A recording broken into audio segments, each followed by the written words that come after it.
Bismillah, walhamdulillah, wassalatu wassalamu ala rasulillah. Dans la première partie, nous avons parlé de l'interface de Overleaf, et la deuxième partie, nous avons écrit dans la deuxième partie de ce cours, nous avons écrit deux paragraphes. Nous avons aussi modifié ajouté un package pour modifier le résultat d'affichage des deux paragraphes. Donc, c'est une petite introduction de préambule de notre document.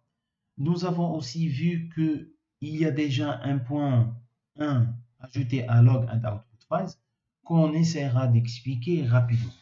Donc, lors de l'écriture d'un document LaTeX, on a écrit un texte. Ce texte-là contient des caractères alphabétiques et des accents. Pour l'anglais, il n'y a pas d'accent. Donc, pour écrire des accents, il faut en réalité ajouter un package. Pour Overleaf, ça ne pose pas de problème. Il compile le document et nous avons sufficient protein. Il est préférable, ça s'écrit sans problème. On voit en haut le 1, on clique dessus. Qu'est-ce qu'il nous dit? Il nous dit package warning OT1 encoding should not be used with French. Add package, use package font inc. Donc, il nous conseille d'utiliser cette commande. Donc, on va écrire cette commande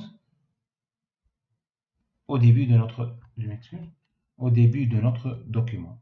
On recompile notre document pour voir est-ce que l'erreur warning s'annule. Il n'y a plus de warning. La même chose pour ce package-là. On va prendre font inc et on essaie de voir help guides. Écrire la documentation et écrire font encoding. Donc, indice font typefaces. On met the font can also be changed for specific element in the document. Non, malheureusement, c'est pas ça. Donc, au début, nous avons introduction. By default, LaTeX typesets the document using computer modern typeface family, but you can use LaTeX package to use different fonts according to your needs or preference. Non, c'est pas ça. Malheureusement. Donc, font encoding. C'est pas ce qu'on cherche. C'est International Language Support. C'est ça. Peut-être qu'on verra ça au début. OK. Donc, en cliquant sur International Language Support, c'est ce que j'essaie de vous expliquer, que pour les documents non anglais, il faut écrire avec des options, soit polyglossia, utilisation de l'IATEC et Xelatec, ce n'est pas pour nous. Aussi, nous avons We will start with the sample Bible package. Exemple, the typeset document in Spanish. Donc, pour écrire un document en espagnol, on écrit use package Babel. Ensuite, un peu en bas, le document va écrire avec des accents sans problème. OK? Avant 2018, pour compiler des documents, nous avons besoin de cette commande-là. Après TechLive 2018, ce n'est pas la peine d'ajouter ça. Pour Overleaf, parce que c'est une plateforme qui utilise TechLive 2022, ce n'est pas la peine d'écrire cela. Donc, on peut écrire notre document sans avoir besoin d'écrire UTF-8 input 1. Pour les documents avant 2018, par exemple ceux qui ont utilisé une distribution ancienne de LaTeX, pour écrire par exemple le deuxième, il faut écrire sous une autre manière. Il faut écrire de cette manière-là. Pour écrire deuxième. Plutôt que ceci. Sinon, il faut ajouter cette commande-là. Très bien, on a déjà compris une chose. Ensuite, nous avons font encoding. Donc, input encoding dépend de ce qu'on écrit. Ça ne dépend pas du rendu. Comment c'est écrit. نعاود.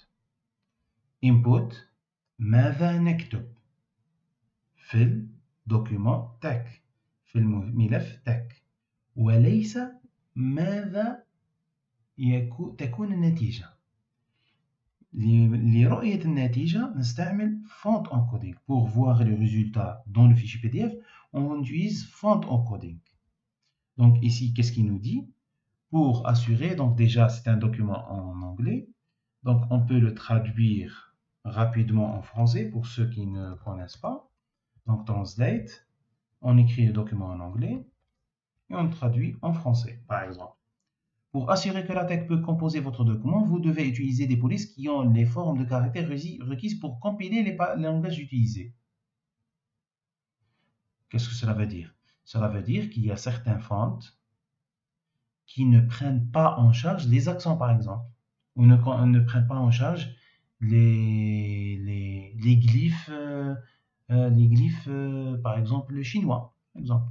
De plus, lors de l'utilisation de PDF LaTeX, le package font encoding peut toujours être nécessaire pour garantir que les caractères d'entrée sont correctement mappés à la forme de caractères de sortie appropriée dans les polices utilisées. On doit la plupart des temps utiliser une commande de cette forme-là. Okay? Where encoding is a command separated list of encoding reflecting the language used in the LaTeX encoding. Ok. Donc, par défaut, c'est OT1. Pour ajouter les accents, les caractères de ponctuation, okay, on peut utiliser par exemple le T1. Donc, pour un document français, on utilise T1. Donc, on revient dans notre premier exemple. Nous avons maintenant deux nouvelles commandes. La première commande, c'est anti/use package. Deux crochets à l'intérieur, on a écrit T1. Ensuite, une accolade et on a écrit font enc. Donc, l'encoding, le rendu, on peut l'écrire en bas pour que cela reste compréhensible. Donc, on a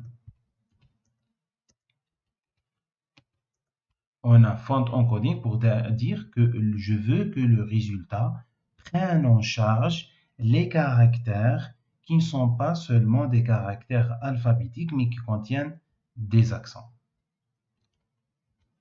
Je veux qu'il soit bien mappé, c'est-à-dire je veux qu'elle soit écrite ici méthode par exemple.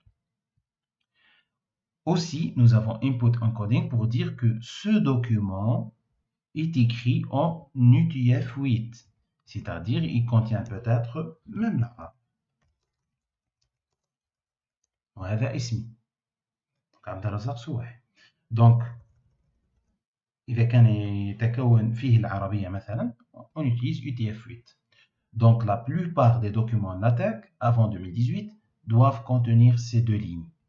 Après 2018, ce n'est pas la peine d'écrire cette commande. Et cette commande est obligatoire si on écrit French en dehors de Overleaf. Pour Overleaf, il compile sans problème. Donc, on va recompiler pour voir. Le résultat reste le même.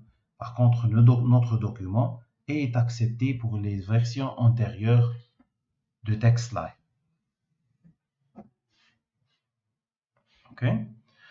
Donc, nous avons parlé dans les trois parties de cette vidéo de l'interface de Overleaf. Qu'est-ce que c'est la structure principale en résumé, en petit résumé, sans entrer dans les détails du document. Nous avons la partie du document, la partie begin document qui débute avec un begin document et un document. Nous avons la partie du préambule.